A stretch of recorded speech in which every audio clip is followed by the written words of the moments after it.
Square and square root simple tricks based on 50. So 15 base చేసుకొని దానికంటే below ఉన్న నెంబర్స్ని ఏ విధంగా మనం క్యాలిక్యులేట్ చేసి స్క్వేర్ అనేది చూద్దాం. సో ఫర్ ఎగ్జాంపుల్ 41 ఉంది.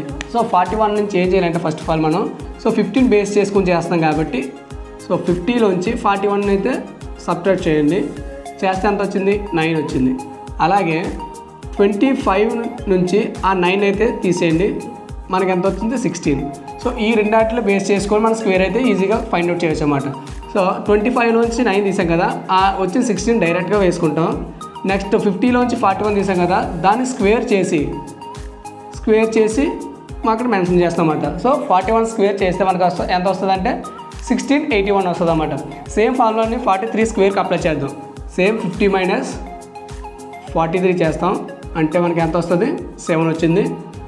అదే 7ని 25లోంచి తీసేద్దాం. తీసేస్తే ఎంత వస్తుంది మనకి? ఇక్కడ 18 వస్తుంది. సో దీని రెండాటి నుంచి మనం ఏం చేస్తాం? 18 అలాగే ఉంటుంది. సో 7 ఏం చేస్తాం? స్క్వేర్ చేయాలి. 7 స్క్వేర్ చేస్తే 49. So 43 whole square equal to 1849 అన్నమాట. మరి 46 అప్లై చేస్తే సేమ్ 50 మైనస్ 46 చేస్తే 4. Next 25 minus 4 equal to 21.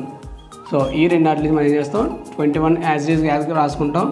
Next 4ని ఏం చేయాలి? స్క్వేర్ చేయాలి. 4 స్క్వేర్ చేస్తే 16. ఇది దీని answer. So 46 whole square equal to 2116 అన్నమాట. సో లాస్ట్ సమ్ ఉంది కదా, అది సాల్వ్ చేసి మీరు కమెంట్ బాక్స్లో కమెంట్ చేయండి.